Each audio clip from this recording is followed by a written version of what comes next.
السلام عليكم ورحمة الله تعالى وبركاته. الحمد لله.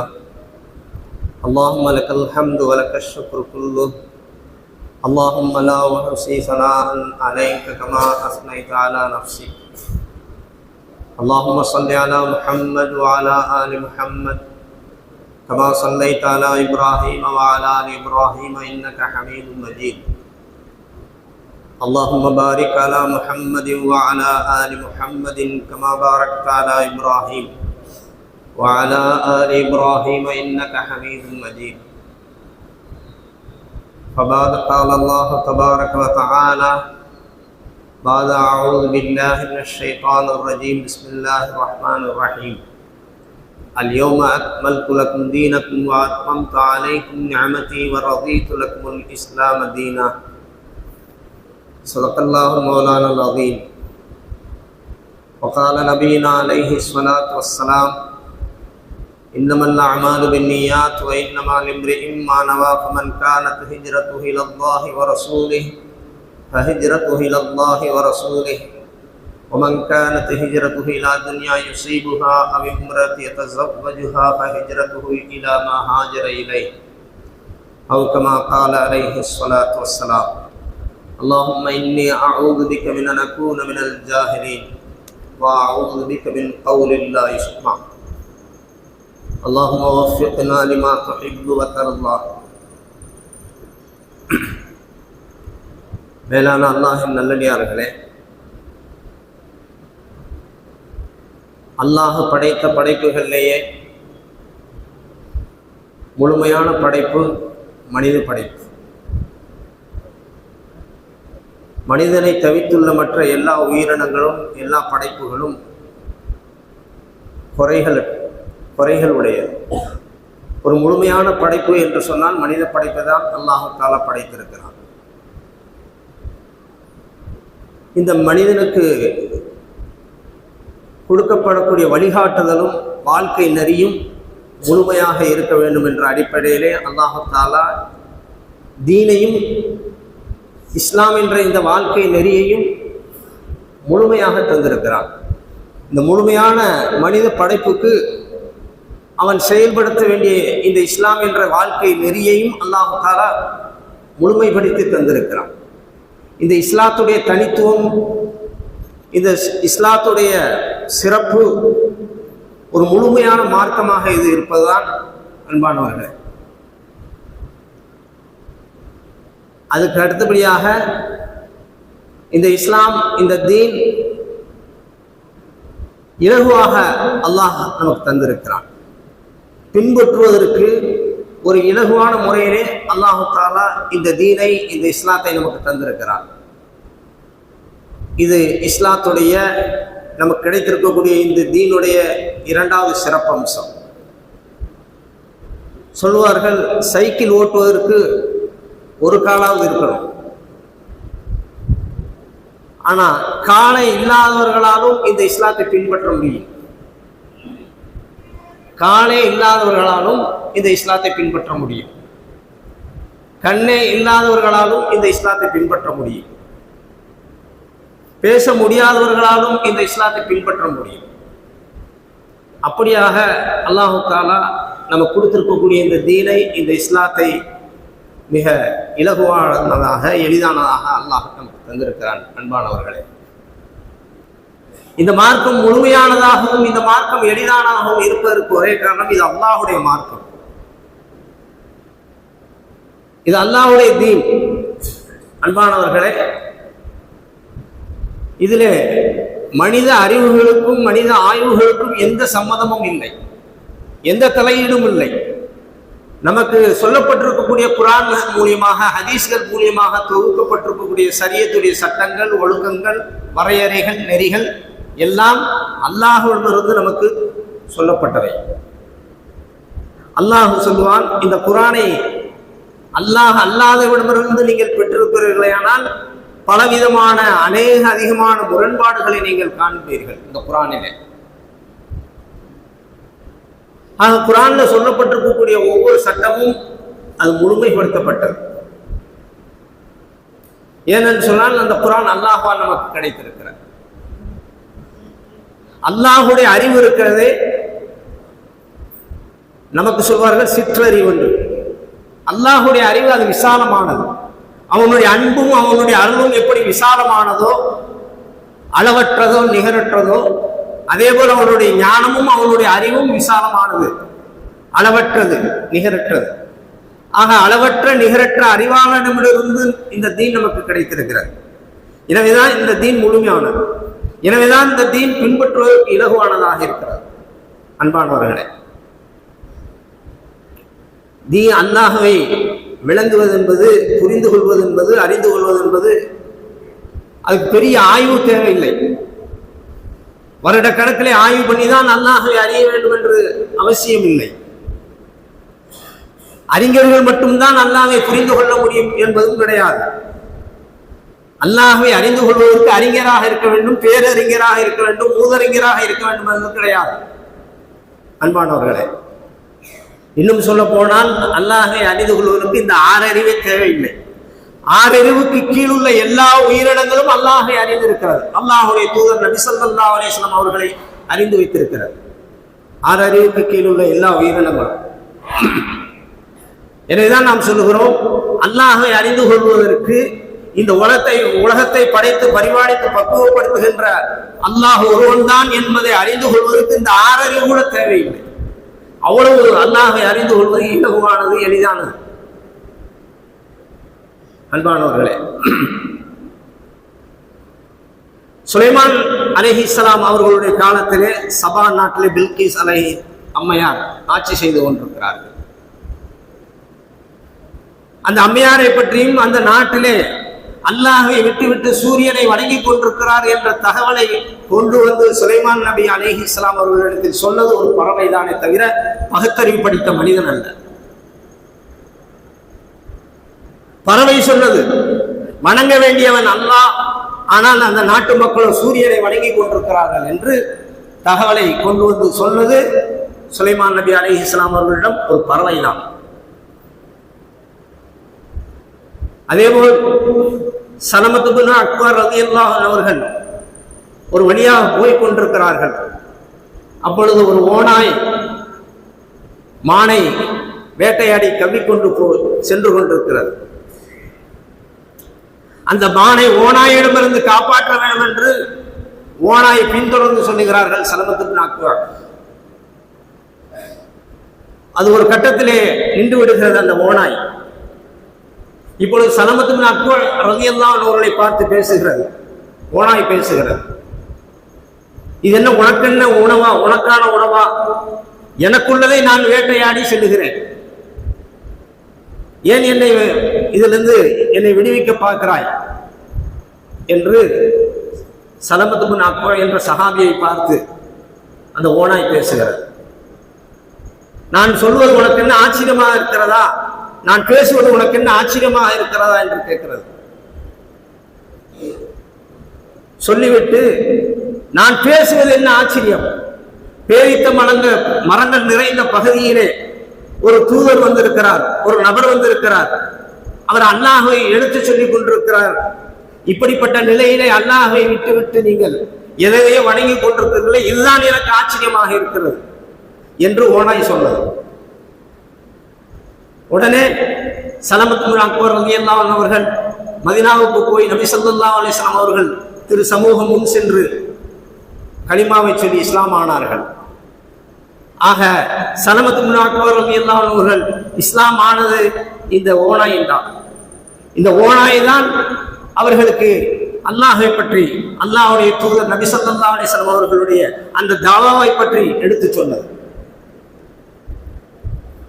எனவேதான் நாம் சொல்லுகிறோம், மனித 6 அறிவு படைத்த உயிரினங்களுக்கு கீழ் உள்ள எல்லா உயிரினங்களும் அல்லாஹ்வை புரிந்திருக்கிறது, அல்லாஹ்வுடைய தூதர் நபி ஸல்லல்லாஹு அலைஹி வஸல்லம் அவர்களை பற்றி அறிந்திருக்கிறது. அப்படி ஒரு இலகுவான மார்க்கம் நமக்கு கிடைத்திருக்கிறது, ஒரு முழுமையான மார்க்கம் நமக்கு கிடைத்திருக்கிறது. அன்பானவர்களே, உலகத்திலே எந்த மதங்களிலும் எந்த வேதங்களிலும் இல்லாத ஒரு தனி சிறப்பு அல்லாஹ் தஆலா நமக்கு கொடுத்திருக்கக்கூடிய குர்ஆன். நமக்கு அனுப்பப்பட்ட நபி ஸல்லல்லாஹு அலைஹி வஸல்லம் அவருடைய உன்னதமான வாழ்க்கை முறை நமக்கு கிடைத்திருக்கிறது. நபியவர்களுடைய வாழ்க்கை குர்ஆன் எப்படி குறைகள் அற்றதோ ஒரு முழுமையான வேதமோ, அதேபோல் நபியவர்களுடைய வாழ்க்கையும் ஒரு முழுமையானது. அவர்களுடைய வாழ்க்கையில எந்த விதமான குறைகளையும் காண முடியாது. அது நபியவர்களுடைய நீங்கள் எந்த பக்கத்தை எடுத்துக்கொண்டாலும் சரி, அது ஆன்மீக பக்கமாக இருக்கட்டும், அரசியலாக இருக்கட்டும், ஒழுக்கவியலாக இருக்கட்டும், குடும்பவியலாக இருக்கட்டும், வணிகவியலாக இருக்கட்டும், இப்படி எந்த தலைப்பின் கீழ் நபியவர்களுடைய பக்கத்தை வாழ்க்கையை நீங்கள் திருப்பி பார்த்தாலும் புரட்டி பார்த்தாலும் அங்கே குறைகள் காண முடியாது. அப்படியான ஒரு முழுமையான வாழ்க்கைக்கு சொந்தக்காரர்கள் தான் நபி ஸல்லல்லாஹு அலைஹி வஸல்லம் அவர்கள். அன்பானவர்களே, அவர்களுடைய வழிகாட்டுதல் வெறும் வார்த்தையாக இல்லாமல் வாழ்ந்து நமக்கு வழிகாட்டி இருக்கிறார்கள். அன்பானவர்களே, எல்லாத்துக்குமான வழிகாட்டுதல் இஸ்லாத்திலே இருக்கிறது. ஒன்றை சொல்லி ஒன்றை விட்டதாக பார்க்க முடியாது. இதற்கு தீர்வு இருக்கிறது, இதற்கு தீர்வு இல்லை என்று சொல்ல முடியாது. அப்படியான ஒரு நிறைவான ஒரு முழுமையான மார்க்கம் நமக்கு கிடைத்திருக்கிறது. எச்சி துப்புவதற்கு கூட இங்கே இஸ்லாத்திலே ஒரு ஒழுக்கம் சொல்லப்பட்டிருக்கிறது. கடைவீதிகளிலே நாம் நின்று பேசிக் கொண்டிருக்கிறோம்,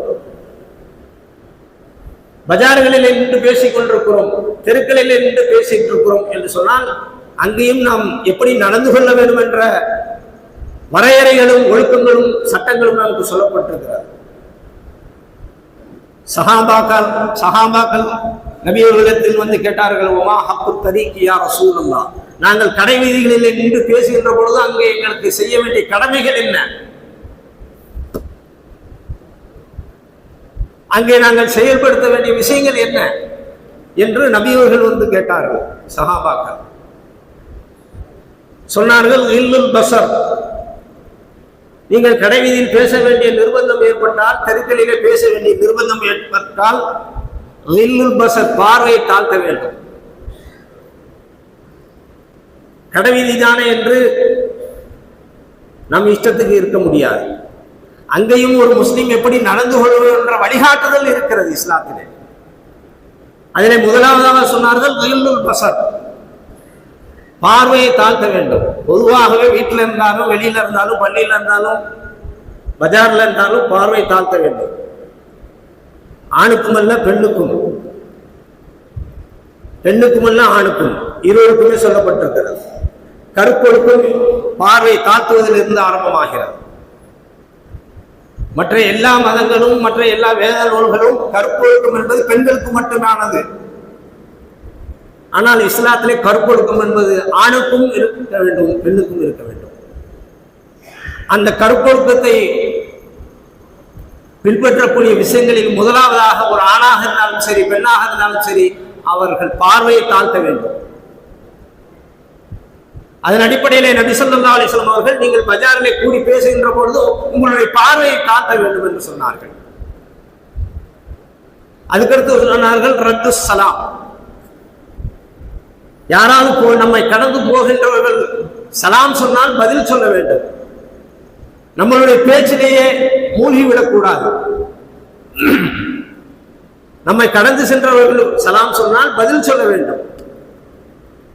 பேச்சாக இருந்தாலும் சலாத்துக்கு பதில் சொல்ல வேண்டும். சலாம் சொல்லுவது சுன்னத் என்றால் சலாத்துக்கு பதில் சொல்வது வாஜிப். இதெல்லாம் எங்கே கடைபிடிக்க வேண்டிய விஷயங்கள். 4 பேர் பஜாரிலே கூடி பேச வேண்டிய இடம் ஒரு நிலை இருந்தால் அங்கே இந்த விஷயங்கள் எல்லாம் நாம் பின்பற்ற வேண்டும். இதையெல்லாம் செயல்படுத்த வேண்டும். வழி தெரியாதவர்கள் வந்தால் வழிகாட்ட வேண்டும். நம்ம பாட்டுக்கு பேச்சிலே மூழ்கிவிடக்கூடாது. அன்னைக்கு சலாம் சொன்ன நீங்க எனக்கு பதிலே சொல்லல அப்படிம்பாங்க. இல்லை நாங்க பேச்சு இதுல கவனிக்கல அப்படின்னு சொல்லுவோம். அந்த தவறு ஏற்படக்கூடாது என்பதுதான் நபி ஸல்லல்லாஹு அலைஹி வஸல்லம் அவர்கள் சொன்னார்கள், ரத்து சலாம், உங்களை கடந்து செல்கிறவர்களுக்கு சலாம் சொன்னால் நீங்கள் பதிலளிக்க வேண்டும். ஆக முச்சந்தியில் இருந்தாலும், பள்ளிவாசலில் இருந்தாலும், பஜாரிலே இருந்தாலும், அங்கே ஒவ்வொரு மூமினுக்கு அவன் செயலாற்ற வேண்டிய சுன்னத்தான வழிமுறைகள் வழிகாட்டப்பட்டிருக்கிறது. இதுதான் இந்த இஸ்லாத்துடைய சிறப்பு. அப்படியான ஒரு மார்க்கம் அல்லாஹ் நமக்கு தந்திருக்கிறான். அன்பானவர்களே, இந்த தீன் கிடைத்ததற்கு நாம் இதனுடைய நன்மையையும் இதனுடைய மகத்துவத்தையும் இந்த தீனுக்காக இந்த தீனை பற்றி பின்பற்றி நடக்கின்ற நமக்கு அல்லாஹ் நாளைக்கு நமக்கு செய்ய வேண்டிய இந்த ராஜ மரியாதையை காணுகின்ற பொழுதுதான் நான் முஸ்லிமாக இந்த உலகத்திலே பிறந்து வாழ்ந்ததற்கான அர்த்தத்தையும் ஆனந்தத்தையும் அப்பொழுதுதான் அனுபவிப்போம். இந்த உலகத்திலே எனக்கு கிடைத்திருக்கக்கூடிய ஈமானுக்காக, இஸ்லாத்துக்காக இதனுடைய பலாபலனை நாம் முழுமையாக அனுபவிக்க முடியாது. அதற்கான இடம் மறுமை, அதற்கான இடம் சொர்க்கம். நான் இந்த உலகத்திலே முஸ்லிமாக பிறந்து வாழ்வதால், நான் இந்த உலகத்திலே நபியுடைய சுன்னத்தை பின்பற்றி வாழ்வதால், நான் இந்த உலகத்திலே நற்குணத்தோடு வாழ்வதால் அதற்கு கிடைக்கக்கூடிய ராஜ மரியாதை எங்கே கிடைக்கும் என்று சொன்னால் நம்மளுடைய மௌத்துக்கு அப்புறம். நம்மளுடைய மௌத்துக்கு அப்புறம். அன்பானவர், இங்கே சில இடர்பாடுகள் வரலாம், சில எதிர்ப்புகள் வரலாம். நாம் முஸ்லிமாக வாழ்வதால், நான் இஸ்லாத்தின்படி வாழ்வதால் தடைகள் வரலாம், எதிர்ப்புகள் வரலாம். ஆனால் அன்பானவர்களே, இந்த தடையை மீறி, இந்த எதிர்ப்பை மீறி நான் நபி அவர்களுடைய சுன்னத்தை பின்பற்றி வாழுகின்ற பொழுது, இஸ்லாத்தில் சொல்லப்பட்ட அந்த நற்குணத்தின்படி நான் வாழ்கின்ற பொழுது, ஷரியத்துடைய சட்டத்தை பின்பற்றி வாழ்கின்ற பொழுது, அதற்கு அல்லாஹ் நாளை மறுமையிலே நமக்கு தர இருக்கின்ற அந்த ராஜ மரியாதையை நாம் அனுபவிக்க போகிறோம். அது சொல்லி மாள முடியாது. சொர்க்கத்திலே ஒரே முத்துக்களாலான, ஒரே முத்தால் குடைந்து செய்யப்பட்ட மாளிகை, ஒரு முத்து, அங்க ஒட்டு இருக்காது. ஒரே ஒரு முத்தால் ஒருவருக்கு அந்த ஒரு முத்தை குடைந்து மாளிகை இருக்கும். செங்கல் எப்படியானது? ஒரு செங்கல் தங்கத்தாலானது, இன்னொரு செங்கல் வெள்ளி. தங்கமும் வெள்ளியும் கலந்த செங்கலால் கட்டப்பட்டிருக்கும். அன்பானவர்களே, வேர்கள் மேலே இருக்கும், பழங்கள் கீழே இருக்கும், தலைகீழாக. இங்கே வேர்கள் பூமியிலே இருக்கிறது, பழங்கள் மேலே இருக்கிறது. சொர்க்கத்திலே வேர்கள் மேலே இருக்கும், பழங்கள் கீழே இருக்கும். நாம் எதை நினைக்கிறோமோ அதுவாக அது நமக்கு கிடைத்துவிடும். இப்படியான இந்த சுகபோகங்களை நாம் அனுபவிக்கப் போகிறோம். அதற்குத்தான் அல்லாஹ் தஆலா நமக்கு இந்த தீனை கொடுத்திருக்கிறான், இந்த இஸ்லாத்தை கொடுத்திருக்கிறான். அதற்குத்தான் நபியுடைய சுன்னத், அதற்குத்தான் இந்த நற்குணம். இந்த நற்குணத்தின்படி நாம் வாழ்வதால், இந்த நபியுடைய சுன்னத்தை பின்பற்றி வாழுகின்ற பொழுது மாற்றார்கள் மத்தியிலே அது ஒரு ஈர்ப்பு சக்தியை கொண்டு. நபியுடைய ஒவ்வொரு சுன்னத்தும் ஈர்ப்பு சக்தி உடையது. அதனால்தான் நபி ஸல்லல்லாஹு அலைஹி வஸல்லம் சொன்னார்கள், பல்லிகு அன்னி வலவ் ஆயா, என்னை பற்றி ஒரு சிறிய விஷயமா இருந்தாலும் இந்த உலக மன்றத்திலே அதை எடுத்து வைத்து விடுங்கள். இந்த மக்களுக்கு அதை கொண்டு சேர்த்து விடுங்கள். சேர்ப்பது என்பது சொல்லால் அல்ல, செய்யலாம். நபியோர்களுடைய ஒவ்வொரு சுன்னத்தை நாம் பின்பற்றினாலே போதும், மாற்றார்களை இஸ்லாத்தின் பக்கம் அது கொண்டு வந்து சேர்த்து விடும். குர்ஆனை கொடுப்பது, ஹதீஸை அவர்களுக்கு போய் விளக்குவது, மேடைகள் போட்டு பயான் செய்வது, தாவா அழைப்பு பணி செய்வதெல்லாம் அது அடுத்த கட்டம். முதலில் நம்மளிடத்தில் நபியோர்களுடைய சுன்னத்தும் நற்குணமும் வந்து விட்டாலே இதுவே மாற்றார்களுக்கு பெரிய மாற்றத்தை ஏற்படுத்திவிடும். இன்னும் சொல்ல போனால், மாற்றார்களிடத்தில் குர்ஆனை கொண்டு கொடுப்பது, இஸ்லாமிய புஸ்தகங்களை கொண்டு கொடுப்பது, அது பிரச்சனையை உண்டாக்கிவிடும். மதத்தை பரப்ப வேண்டாம் அப்படி. நீங்கள் ஒரு சுன்னத்தை பின்பற்றுகின்ற பொழுது எந்த எதிர்ப்பும் வராது. குர்ஆனை கொடுத்தால் எதிர்ப்பு வரும், அல்லாஹ்வை பற்றி பேசினால் எதிர்ப்பு வரும். ஆனால் அந்த அல்லாஹும் அல்லாஹ்வுடைய ரசூலும் நமக்கு சொல்லி தந்த அந்த ஷரியத்துடைய சட்டங்களையும் சுன்னத்துகளையும் நற்குணத்தையும் நாம் பின்பற்றினால், அன்பானவர்களே, இதற்கு யாரும் எதிர்ப்பு தெரிவிக்க முடியாது, இதற்கு யாரும் தடை பண்ண முடியாது. உதாரணத்துக்கு சொல்லுகிறேன், தண்ணி கொடுப்பதிலே ஒரு 10 சுன்னத்து இருக்கிறன்னு சொன்னால் இந்த 10 சுன்னத்தையும் நம்மளோடு ஒரு மாற்றார்கள் 10-20 பேர் வேலை செய்கிறார்கள். அவர்களுக்கு மத்தியிலே இந்த 10 சுன்னத்தை நாம் பின்பற்றி தண்ணி கொடுத்தோம் என்று சொன்னால் இந்த சுன்னத்தில் ஏதாவது ஒரு விஷயம் அவர்களை ஈர்த்து விடும். மாற்றார்களே, இந்த சுன்னத்தை பின்பற்றுவதற்கு எந்த தடையும் இல்லை. ஆனால் நீங்கள் குர்ஆனை கொடுத்தால் மாற்றார்களிடத்திலே, அல்லாஹ்வை பற்றி சொன்னால் மாற்றார்களிடத்திலே பல பிரச்சனைகள் வரும். சுன்னத்தை பின்பற்றுவது எந்த பிரச்சனையும் இல்லை. எனவே நாம் நபியர்களுடைய சுன்னத்தின் மூலமாக ஷரியத்துடைய சட்டங்களை முடிந்த அளவுக்கு நாம் பின்பற்றுவதன் மூலமாக மாற்றார்களிடத்தில் இந்த இஸ்லாத்தை கொண்டு போய் சேர்க்கக்கூடிய பொறுப்பு நமக்கு இருக்கிறது. இன்றைக்கு நாம் இஸ்லாத்தை பற்றி எடுத்து சொல்லுகிறோமோ இல்லையோ, அன்பானவர்களே, இன்றைக்கு அவர்களாகவே இஸ்லாத்தை படித்து உணர்ந்து வந்து கொண்டிருக்கிறார்கள். உலகளாவிய அளவிலே இஸ்லாத்தை நோக்கி வந்து கொண்டிருக்கிறார்கள்.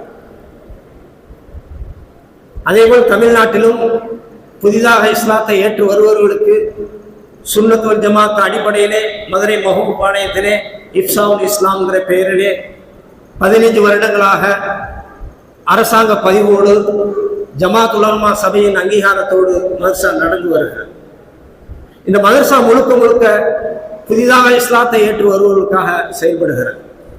அல்லாஹ்வுடைய கிருபையால் இந்த மதரசாவின் மூலியமாக சுமார் 500 நபர்கள் இஸ்லாத்தை ஏற்றிருக்கிறார்கள். 185 நபர்களுக்கு சுன்னத் செய்து வைத்திருக்கிறோம். 165 நபர்களுக்கு அரசு கெஜெட்ல பெயர் மாற்றம் செய்திருக்கிறோம். வரக்கூடிய நபர்களை 40 நாள் தங்க வைத்தவர்களுக்கு தீனியாத் கோர்ஸ் முடிச்சு கொடுக்கிறோம். இது மட்டுமல்ல, இஸ்லாத்தை விட்டு போனவர்களையும் கண்டறிந்து மீண்டும் இஸ்லாத்தில் இணைக்கக்கூடிய இந்த மாபெரும் பணியை இந்த மதரசா செய்து வருகிறது. அன்பானவர்களே, நாம் உங்களிடத்தில் தாழ்மையான ஒரு வேண்டுகோளாக வைக்கின்றோம். உங்கள் பகுதிகளிலே இஸ்லாத்தை ஏற்றவர்களுக்கு எந்த ஒரு தேவையாக இருந்தாலும் இந்த மதரசா அந்த தேவைகளை செய்ய தயாராக இருக்கிறது. கலிமா சொல்லி இருப்பார், இஸ்லாத்துக்கு வந்திருப்பார், 10 வருஷமாக 5 வருஷமாக 15 வருஷமாக சுன்னத்து கூட செய்திருக்க மாட்டார். இஸ்லாத்துக்கு வந்திருப்பார், முறையான சரியத்தின்படி நிக்காஹ் கூட செய்திருக்க மாட்டார். இப்படியான எத்தனையோ நபர்கள் இஸ்லாத்துக்கு வந்தவர்கள் வாழ்ந்து கொண்டிருக்கிறார்கள்.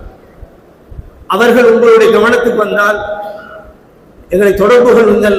அவர்களுக்கு உண்டான எல்லா தேவைகளையும், கவர்மெண்டுடைய விஷயமாக இருக்கட்டும், மார்க்க ரீதியில் உள்ள விஷயமாக இருக்கட்டும், எந்த ஒரு தேவையாக இருந்தாலும் அந்த தேவைகளை அவர்களுக்கு இந்த மதரசா செய்ய எப்பொழுதும் தயாராக இருக்கிறது.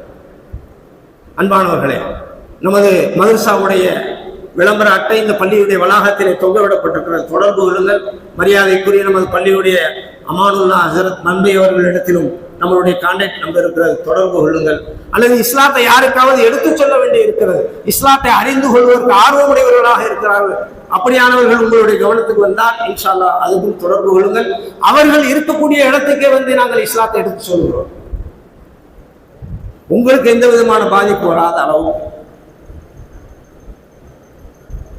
இதுலையாக நாம் முடிந்த அளவுக்கு இந்த மதரசாவுடைய சேவையிலே பங்களிப்பு செய்ய வேண்டும். இந்த கிடைத்திருக்கக்கூடிய இந்த தீனை, இந்த இஸ்லாத்தை நம்மளோடு முடித்துக் கொள்ளக்கூடாது. இது அடுத்தவர்களுக்கு கொண்டு போய் சேர்க்க வேண்டிய மாபெரிய பொக்கிஷம், அமானிதம் இந்த தீன், இந்த இஸ்லாம். முடிந்த அளவுக்கு ஏதோ ஒரு வகையிலே இந்த இஸ்லாத்தை அடுத்து கொண்டு அடுத்த மக்களுக்கு எடுத்து சொல்வதிலே நாம் பங்களிப்பு செய்ய வேண்டும். அல்லாஹ்வை மறந்தவர்களுக்கும் எடுத்து சொல்ல வேண்டும், அல்லாஹ்வை மறுத்து வாழக்கூடிய மக்களுக்கும் எடுத்து சொல்ல வேண்டும். இரண்டும் நமது பொறுப்பாக இருக்கிறது.